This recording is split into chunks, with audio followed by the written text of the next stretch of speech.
अस्सलाम वालेकुम। Talk shock में मैं हूं आसिफ बशीर चौधरी और मैं हूं एजाज सैयद। आज हम आपको 3 बड़ी खबरें देंगे।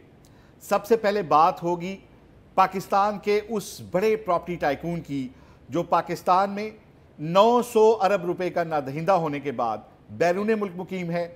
अब बदलती हुई सूरत हाल में उस ताकतवर शख्सियत ने घुटने टेक दिए हैं। माफ़ी के लिए एक ताकतवर तरीन शख्सियत को ख़त लिखा है। दिलचस्प तफसीलात हैं, उस पर बात करेंगे।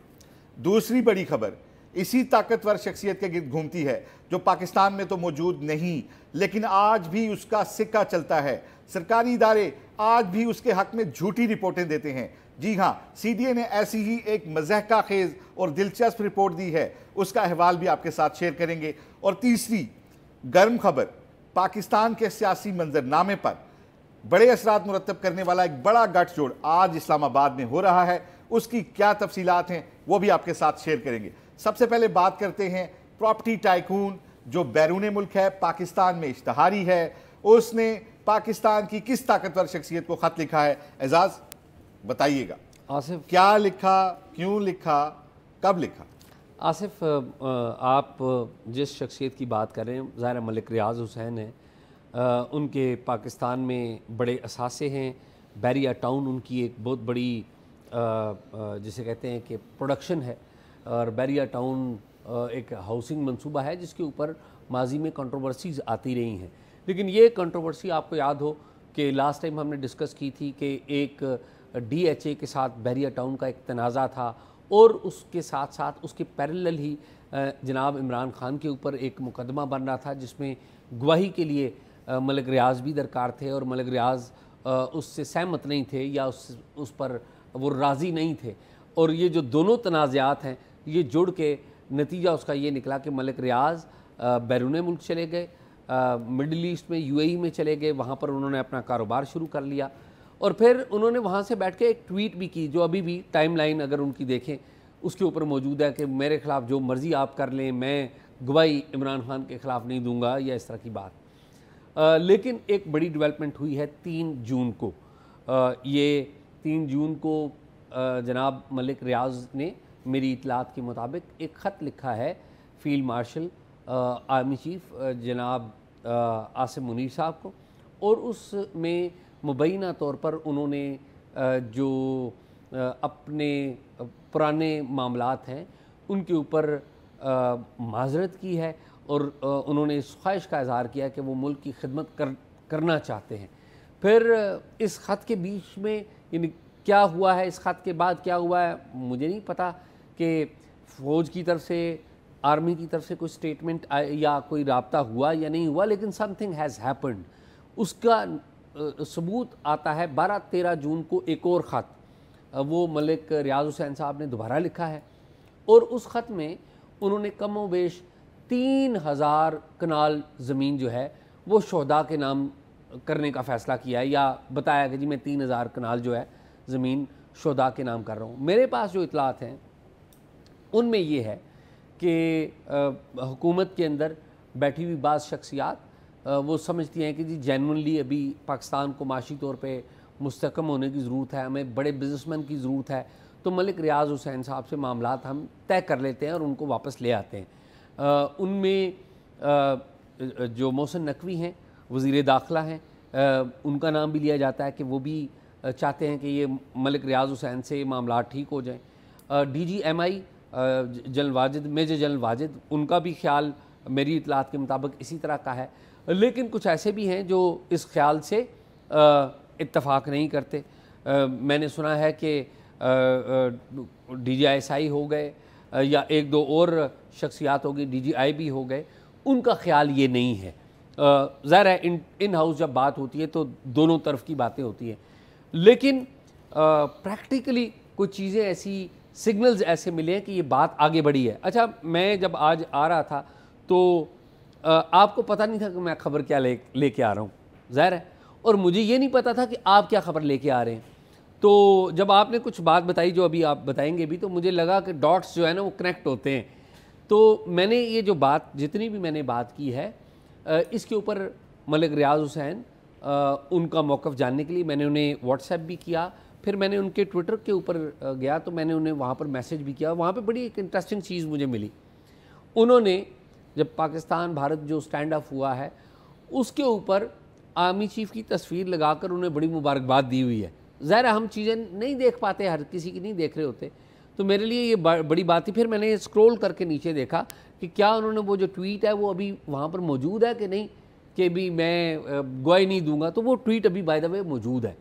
तो मलिक रियाज साहब, आई रिस्पेक्ट हिम। ज़ाहिर है हमारी कोई ज़ाती दुश्मनी तो नहीं, हम एक मालूमात रिपोर्ट कर रहे हैं।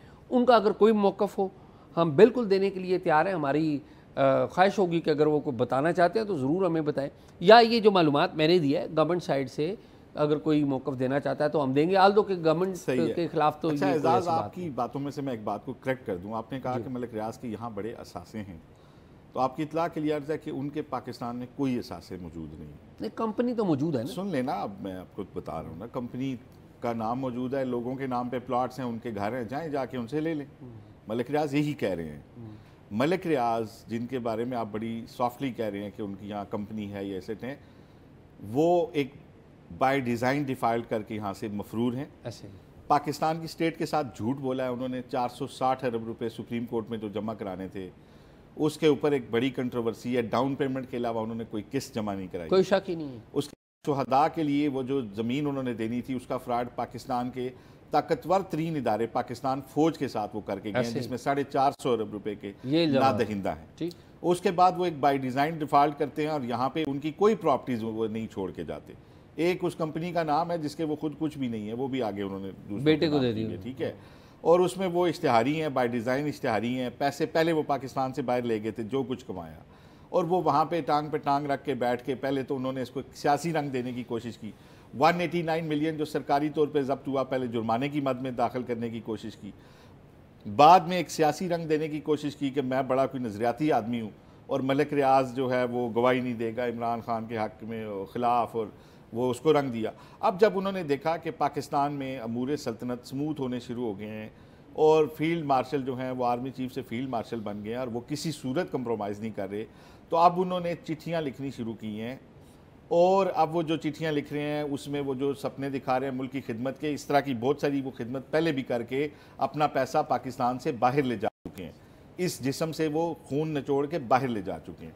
जितनी रेमिटेंसेज आपको पता है बाहर से आती हैं उसका बड़ा हिस्सा मलिक रियाज साहब के बैरिया टाउन में लगता है, और वो बाद में उसको जिन तरीक़ों से भी, क्योंकि सरकारी तो तरीके से बहुत कम वो पैसा बाहर लेके गए हैं। तो एजाज़ ये तो थी आपकी स्टोरी की आता है कुछ के कुछ फैक्ट्स। मैं ये आपको बता रहा हूँ कि मलिक रियाज इतना पावरफुल आदमी है कि आज भी सरकार के इदारे उसके हक़ में रिपोर्ट देते हैं। कि मैं बड़ी दिलचस्प आपको सूरत हाल बताता हूँ। इस्लामाबाद के अंदर हमारे ये CDA के जो ज़िम्मेदारान हैं, जिनको वज़ीर-ए-आज़म शहबाज शरीफ ख़ास तौर पे लेके आए हैं अपने हमारे चेयरमैन CDA, और जो किसी की बात नहीं सुनते, जो शहरी जाते हैं या इवन चैम्बर जाता है तो वो मिलते नहीं हैं और सीधे मुँह बात नहीं करते किसी, वो कहते हैं कि मैं ताकतवर तरीन चेयरमैन CDA हूँ, जो बग़ैर सर्वे कराए यहाँ पे अंडर पासिस बनाते हैं। और उसकी सूरत हाल आपके सामने है कि वो जिस तरीके से ट्रैफिक का फ़्लो उसी तरह से ख़राब है, जिस तरीके से उस काम में नकाइस हैं। मैं उसकी भी बात नहीं करता, उस पर भी उनसे कोई जवाबदेही नहीं होती। लेकिन सबसे जो दिलचस्प काम हुआ है वो क्या हुआ है, इस्लामाबाद के अंदर जो बहरिया टाउन का प्रोजेक्ट है, बहरिया इनक्लेव, यहाँ पे जो सरकारी अदाद-ओ-शुमार है, 2018 का एक सर्वे हुआ था जिसमें बताया गया था कि 510 कनाल अराजी जो है, 3 मौज़ात जो थे, कुरी, मलोट और सूरिया, इनके 510 कनाल की जो लैंड है वो मलिक रियाज में उन्होंने कब्ज़ा कर लिया। ठीक है, उस पे एक जगह पे चिड़िया घर बना दिया, किसी पे कुछ घर बना दिए, किसी पे प्लाजे बना दिए। आपको याद होगा जब इमरान खान नए आए थे तो शहरयार आफरीदी गए भी थे वहाँ कब्ज़ा छुड़वाने के लिए, डिमार्केशन भी हुई थी, वहाँ पे लोगों को नोटिस भी हुए थे। उसके बाद क्या हुआ हमें कुछ नहीं पता। उसके बाद एक ऑडियो आती है जिसमें बताया जाता है कि नहीं इतने कैरेट की नहीं इतने कैरेट की चीज़ें जो हैं खातून अव्वल को दें। ठीक है, उसके बाद खामोशी हो जाती है। उसके बाद मलिक रियाज पाकिस्तान से चले गए, जो कुछ भी हुआ। आप आएँ उस दिलचस्प स्टोरी की तरफ जो मैं आपको बताना चाहता हूँ। 2025 CDA एक सर्वे, आपको पता है मारगला इनक्लेव एक प्रोजेक्ट है जो DHA और CDA मिलके कर रहे हैं। वहाँ पे हमारे एक नायब तहसीलदार साहब सर्वे करते हैं CDA की तरफ से, तो वो बताते हैं कि जी मलक रियाज जो हैं इन्होंने बहरिया इनक्लेव में सिर्फ 181 कनाल ज़मीन पे कब्ज़ा किया, 510 कनाल पे नहीं किया हुआ। अच्छा। और 328 कनाल अराजी वो ठंडे पेटों मलक रियाज की फेवर में ये रिपोर्ट दे देते हैं। मलक रियाज पाकिस्तान में नहीं है, पाकिस्तान के इदारे उनकी फेवर में रिपोर्ट दे रहे हैं। पिछली जो रिपोर्ट है उस पर पूरी हिरारकी के दस्तखत हैं। ये लेटर दिखा रहे हैं जो इन्होंने लिखा है, इनके हाथ का है, नीचे साइन हुए में, जिसमें इन्होंने बहरिया इनक्लेव को 328 कनाल अराजी की कब्जे से बरी करार दे दिया और नीचे इनके साइन भी हुए। मज़े की बात यह है इसके बाद ये प्रमोट होकर तहसीलदार हो गए। रिपोर्ट देने के बाद ये प्रमोट भी हो गए हैं। और एक सबसे इंटरेस्टिंग फैक्ट ये है कि बहरिया टाउन का एक ख़त भी आपको अभी स्क्रीन पर नज़र आएगा, जिसमें बहरिया टाउन खुद ये एडमिट कर रहा है कि हमने आपके 350 कनाल लैंड पे जो कब्ज़ा किया हुआ है, हम आपसे इस को एमिकेबली रिजॉल्व करना चाहते हैं कि आए आप हमारे साथ बैठें। बहरिया टाउन एडमिट करता है कि मैंने 350 कनाल पे कब्ज़ा किया हुआ है, लेकिन CDA का एक नायब तहसीलदार ये लिखता है कि बहरिया टाउन के पास सिर्फ 181 कनाल लैंड है, ठीक है, जबकि पिछले सर्वे के मुताबिक जो पहले CDA ने किया है वो 510 कनाल उसमें अराजी आती है। तो एजाज़ आज भी सरकारी इदारे मलिक रियाज के इन्फ्लुएंस के अंदर हैं और मैं नहीं मान सकता कि सिर्फ एक नायब तहसीलदार 360 कनाल कीमती तरीन इस्लामाबाद की अराजी को अपनी एक रिपोर्ट में किसी दूसरे इदारे को दे सकता है। जिस तरीके से बाद में उसको प्रमोट किया जाता है और जितनी बड़ी उससे ये रिपोर्ट लिखवाई जाती है, ये किसी सूरत ये चीख के बता रही है कि मलिक रियाज आज भी इस्लामाबाद में पाकिस्तान में ताकतवर तरीन इंसान है, उसका सिक्का उसका तोती बोलता है। अच्छा आसिफ, पहली बात तो ये है कि मलिक रियाज हुसैन जो है वो पाकिस्तान में ताकतवर इंसान क्यों है? देखें, मलिक रियाज ने खुद बताया है कि वो फाइलों को पहिए लगाते हैं, वो तमाम ताकतवर लोगों को और अपने कामों को किसी भी तरीके से निकलवा लेते हैं। पाकिस्तान इस मामले पे ना, इस मामले पे एजाज मैंने CDA के जो हमारे तर्जुमान हैं नवाजिश अली आसिम, मैंने उनसे भी मौक़िफ़ की दरख्वास्त बहुत अच्छा किया आपने, बिल्कुल। और मैंने मलिक रियाज हुसैन को भी मौक़िफ़ के लिए दरख्वास्त की थी कि वो भी अपना मौक़िफ़ दें। लेकिन एजाज आप ये देखें कि मलिक रियाज उन सारे शॉर्टकट से ताकतवर लोग बने थे। हमने इस पर एक तफसीली प्रोग्राम भी किया था। बात यह है कि बहरिया पाकिस्तान बहरिया टाउन उन्होंने बनाया और बहरिया आज तक उनसे नाम नहीं ले सका और जितने बड़े बड़े एडमिरल्स थे वो रिटायर होकर बहरिया में काम करते थे। इसी तरह आपके बड़े बड़े DGI SPR जनरल साहब जो होते थे, मलिक रियाज मेहमानों को कहते थे जी ये DGC साहब फलाने जो रिटायर हैं, काफ़ी बड़ी अच्छी DGC तो बहुत छोटी बात है यार। तो ये सारे जो जर्नैल होते थे वो रिटायर होके उधर होते थे। तो ज़ाहिर है फिर उस ताकतवर इदारे के भी 72 अरब रुपए कैश उन्होंने जो लिया, जो उन्होंने लैंड देनी थी, उसमें भी उन्होंने वही काम किया जो शामलात के साथ। अच्छा आसिफ, जो आपने बात की ना, जो मैंने बात आपको की ना कि ख़त लिखा गया और ख़त ऐसे ही तो नहीं लिखा जाता, उसके लिए पहले राह हमवार की जाती है, फिर एक ख़त के बाद दूसरा ख़त भी लिखा गया, तो कोई बात तो बीच में इन बिटवीन हुई है ना जिसके तहत ये दूसरा ख़त भी लिखा गया और कहा गया कि जी मैं इतनी ज़मीन वापस कर रहा हूँ। और ये बात भी बताती है ना कि बड़े ताकतवर लोग आज भी दिस इज़ द पॉइंट। अब मैं ये अर्ज़ कर रहा हूँ कि ये जो बात आपने फरमाई ना कि CDA की के एक तहसीलदार ने रिपोर्ट कर दी उनके हक़ में, मुझे नहीं, मतलब आपकी बात बिल्कुल ठीक है, फैक्ट्स के ऊपर आप बात कर रहे हैं। मैं ये कह रहा हूँ कि इसका वो जो लार्जर पिक्चर है ना उससे भी कोई ना कोई ताल्लुक़ है। ये ऐसा नहीं है कि कोई तहसीलदार बैठे और वो फौरी तौर पे हक़ में रिपोर्ट दे दे। ये सिस्टम के अंदर लोग मौजूद हैं जो चाहते हैं कि मलिक साहब वापस आ जाएं, उनकी अपनी दलील है, वो कहते हैं कि जी नहीं बिजनेसमैन है जी वापस लेके आएँ, कुछ की अपनी दलील है कि नहीं जी नहीं आना चाहिए, इसने तो बड़ी करप्शन किया है।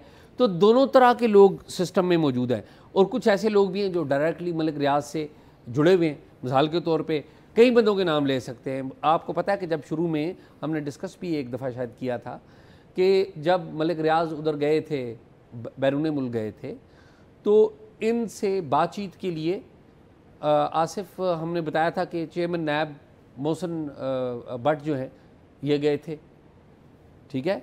फिर हमने बताया कि ये 2 दफ़ा गए, एक दफ़ा अकेले भी जाके मिल के आ गए, ठीक है। और फिर DGC जो उस वक्त DGC के साथ भी एक गए, DGI SI भी उस वक्त के जो फॉर्मर DGI SI हैं नदीम अंजुम वो भी गए थे। फिर सदर आसफ अली जरदारी भी जब दुबई गए हैं तो एक दो दफ़ा वो उनसे मिले हैं। और मैं अब आपको एक और बात बताऊँ, मुझे ये पता चला है, क्योंकि इस बात की तस्दीक नहीं हुई, कि कुछ जर्नलिस्ट भी पैगामात लेकर यहाँ से जाते रहें कि जी वो सुलह कर लें, जी कोई मामलात हो जाएंगे, जी यूँ कर लें वो कर लें। क्योंकि देखें ना, सारी मीडिया के जो बड़े बड़े नाम हैं, और भी ब्यूरोक्रेसी के बड़े बड़े नाम हैं, सियासत के बड़े नाम, सारे जो है मलिक साहब से किसी न किसी तरीके से जुड़े हुए हैं, और वो उनको अपने क्लाउड के लिए, अपने फ़ायदे के लिए ज़ाहिर इस्तेमाल करते हैं। तो ये जो ब्रॉडर पिक्चर है ना, ब्रॉडर पिक्चर ये है कि कोई ट्रूस या तो हो गया है या ट्रूस के लिए राह हमवार कर दी गई है। एजाज देखें, ये उनसे अगर कोई मामला तय होगा ना तो कम से कम चीफ, आर्मी चीफ जो हैं उसकी नहीं, वो फैसला वही करेंगे, फैसला उन्होंने नहीं करना। और अभी तक इस हवाले से फैसला नहीं हुआ, ये मैं आपको गारंटी से बता रहा हूँ। वो कोशिश हो रही है, अभी तक डिसीजन नहीं हुआ, चीज़ें फाइनलाइज नहीं, जो ही होंगी ना वो भी पता चल जाएगा। लेकिन ये जिस तरह के नीचे, अब मैं आपको एक इंटरेस्टिंग बात बताऊं, मुझे तो लगता है पता नहीं फैसला हो ही नहीं गया। ये रिपोर्टें जो उस हक में पता नहीं क्या फैसला हुआ। तशवीशनाक बात है कि एक बंदे का, देखें एजाज, बड़ी इंटरेस्टिंग बात है। मलिक रियाज को आपने कहा ना कि कुछ लोग कहते हैं वो ना आए, कोई बंदा नहीं कह रहा वो ना आए, सब लोग ये कह रहे हैं कि वो आएँ और यहाँ पे अपने ड्यूज़ दें। मलिक रियाज तो खुद पाकिस्तान छोड़ बाय चॉइस गए और बाय डिज़ाइन एक डिफ़ॉल्ट उन्होंने किया, और जो गाड़ियां और ज़मीनें वो देके गए वो एग्जिस्ट ही नहीं करती। नहीं, जो आए का मतलब नहीं, मैं ये कह रहा हूँ बाज़ लोग ये चाहते हैं कि वो आ जाएं, वो सुन लीजिए ना। दूसरे ये चाहते हैं कि उनके साथ किसी किस्म की डील ना की जाए। जो इस दो में पता है क्या है? बात एक तो ये ना, जो चाह रहे ना आए कि चले भी आओ कि गुलशन का कारोबार चले, वो किसी और तरह से जुड़े कि कुछ आएंगे तो हमारा मीटर चलेगा। कुछ लोग वो भी हैं जिनका मीटर इस बात पे चल रहा है कि मलिक रियाज ना आए, वो इसी क्राइसिस में रहें और हम उनका मीटर चल रहा है। हमारा मौक़िफ़ ये है कि मलिक रियाज अगर आते हैं तो ज़रूर आए, पाकिस्तानी शहरी हैं, लेकिन जो पैसे उन्हें सुप्रीम कोर्ट ने में उन्होंने कमिट किए हैं वो दें।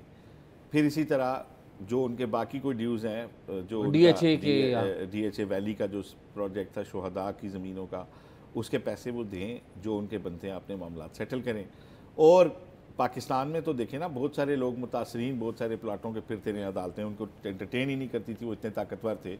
हम ये कहते हैं कि आज भी वो उतने ही ताकतवर हैं, क्योंकि मलिक रियाज के यहाँ ना होने से उनका सिस्टम ख़त्म नहीं हुआ, वो आज भी मौजूद है। इदारों के अंदर उनकी पेनिट्रेशन मौजूद है। इस्लामाबाद में उन्होंने कितनी दहाइयों तक सेक्टर कोई लॉन्च नहीं करने दिया जब तक उनके प्रोजेक्ट चलते थे। तो आज भी उनके सिस्टम के लोग अंदर बैठे हुए हैं और उनको वो फ़ायदा पहुंचाने के लिए और जो लोग मलिक रियाज हुसैन की फेवर में बात करते हैं ना, आप सिर्फ ये चेक कर लें कि दुबई के दौरों में वो लोग किन गाड़ियों में घूमते रहे, वो किसकी मलकियत थी। आप ये चेक कर लें कि, और मलिक रियाज वो फ़र्द हैं जिन्होंने पाकिस्तान में ये ट्रेंड डाला कि लोगों को, सियासतदानों को, बड़े बड़े ताकतवर लोगों को बम प्रूफ घर बना के दिए उन्होंने, गाड़ियाँ भी दी। आज भी जो लोग उनके लिए सिम्पति रखते हैं, पिंडी के DHA में चेक कर लें कि वहाँ किस किस का घर ज़ेर तामीर और वो कौन बना रहा है, तो आपको पता लग जाएगा कौन लोग चाहते हैं कि वो वापस आएँ और उनके लिए क्यों सिम्पति रखते हैं। तो हमारा तो सिर्फ एक मुद्दा है कि सरकार के जो पैसे मलिक रियाज हुसैन ने देने हैं वो उन्हें देने चाहिए, बिल्कुल ठीक है, और वो आए, उनका अपना मुल्क है, यहाँ बिजनेस करें, बिस्मिल्लाह। ठीक बात। तो इस पे तो यही था मेरा ख्याल है, आज की एक दिलचस्प बात ये थी। अब एजाज़ हमें स्टोरी आप वो बताएं कि जो आज इस्लामाबाद में एक इकट्ठ हो रहा है एक डिनर के ऊपर, तो डिनर में कौन कौन आ रहा है और आने वाले दिनों में इस डिनर के खाने के हज़म होने के बाद क्या क्या तब्दीलियाँ आ सकती हैं सियासी मंजरनामे पे? आसिफ, आपको पता है कि पाकिस्तान की सियासत जो है ना, ये तो एक मुसलसल चलने वाला एक एडवेंचरस किस्म का ड्रामा है। इमरान खान जेल में हैं, हुकूमत जो है वो मज़े कर रही है। बिलावल ने आज ख़िताब किया है एक टेररिज्म कॉन्फ्रेंस से और इंडिया को दावत दी है कि हमारे साथ मिलकर काम करें दहशतगर्दी के ख़ात्मे के लिए। लेकिन इस सारे खेल में जो बड़े बड़े चीज़ें हैं उनमें एक ख़बर जो है वो मिसिंग है, वो हम दे रहे हैं। वो ये है कि आपको याद है शायद खाकान अब्बासी हमारे साबिक़ प्राइम मिनिस्टर हैं, उनके साथ साबिक़ वज़ीर ख़ज़ाना मिफ्ता इस्माइल जो है वो बड़े एक्टिव हैं। अभी भी आपको याद होगा उनके ऊपर एक दफ़ा नैब का केस भी बन गया था। और पिछले दिनों तो मिफ्ता इस्माइल साहब ने चेयरमैन नैब जनाब, सुना है उनसे भी कोई मुलाकात वगैरह की है, कोई शायद खाना खुना किया उनका। लेकिन अहम बात यह है आसिफ कि मिफ्ता इस्माइल जो है उन्होंने इस्लामाबाद में आज रात अभी एक खाना रखा हुआ है एज़ वी आर टॉकिंग, और उस खाने में जो शख्सियात आ रही हैं वो बड़ी अहम है, दिलचस्प है। शायद खाकान बासी तो ज़ाहिर वो होंगे, मुस्तफ़ा नवाज़ वो भी होंगे, असद उमर भी तशरीफ़ लेके आ रहे हैं, खैबर पख्तूनख्वा से आफ्ताब खान शेरपाओ वो भी तशरीफ़ ला रहे हैं, मैंने सुना है असद कैसर वो भी आ रहे हैं। तो आज की रात का जो बड़ा सियासी इकट्ठा है तो बज़ाहिर ये खाना, और लोग भी आएंगे, आ रहे हैं, लेकिन इस सारे मंजरनामे में यानी कि हुकूमत से हट के कुछ सियासी एक्टिविटी है वो ये बड़ी हो रही है। वैसे तो और भी बड़ी सियासी एक्टिविटीज़ हो रही हैं। अभी 2 रोज़ पहले आपको पता है प्राइम मिनिस्टर ने चौधरी निसार से भी जाके मुलाकात की, वो भी बड़े ज़ेर बहस रही है कि वो क्यों आ गए और क्या। ज़ाहिर है चौधरी निसार साहब के बेटे का मामला है, वो लेगेसी अपनी लेके जाना चाहते हैं कि बेटे को टिकट शिकट मिले तैमूर को, लेकिन वो तो एक अलग मामला है। असल मामला ये है कि नई सफ़बंदी शुरू हो रही है, और वो नई सफ़बंदी में ये वाला खाना है ये बड़ा अहम है। तो इसके अंदर की कहानी भी हम बताएंगे, बल्कि मैं आज ऐलान कर देता हूँ कि मुझे आज आसिफ सुबह मुझे एक बहुत बड़ा इंकशाफ हुआ है, और वो इंकशाफ हुआ है आसिफ सदर आसिफ अली ज़रदारी के बारे में। तो चूँकि मैं अभी प्रोसेस में हूँ इसलिए ये ख़बर मैं कल ही ब्रेक करूँगा कि वो आसिफ अली ज़रदारी साहब के हवाले से बहुत बड़ी खबर। मैं इतना यकीन से आपको दिलाता हूँ कि बता दो यार, नहीं मेरे ख्याल में आसिफ कल रहेंगे रात को। आसिफ मैं आपको बताऊँ कि ये बात है, मैं बता रहा हूँ ये कि ये जनाब नवाज़ शरीफ के लिए, जनाब शहबाज शरीफ साहब के लिए, जनाब बिलावल के लिए, जनाब खुद आसिफ अली ज़रदारी साहब के लिए एक बहुत बड़ी खबर है। ओके करने लगे बस ये तो मेरे ख्याल में आसिफ यही है। ठीक है नाज़रीन, प्रोग्राम आपने देखा, उम्मीद है आपको पसंद आया होगा। प्रोग्राम के बारे में राय ज़रूर दीजिएगा, और अगर किसी ने भी कोई मौक़िफ़ देना है तो हम हाज़िर हैं, हम देंगे। किसी की ज़ाती हमारे साथ कोई प्रखाश नहीं है, हमें देखते रहिए। और अगर कोई मालूमात आप देना चाहते हैं तो talkshock777@gmail.com पे दीजिए। अल्लाह हाफ़िज़।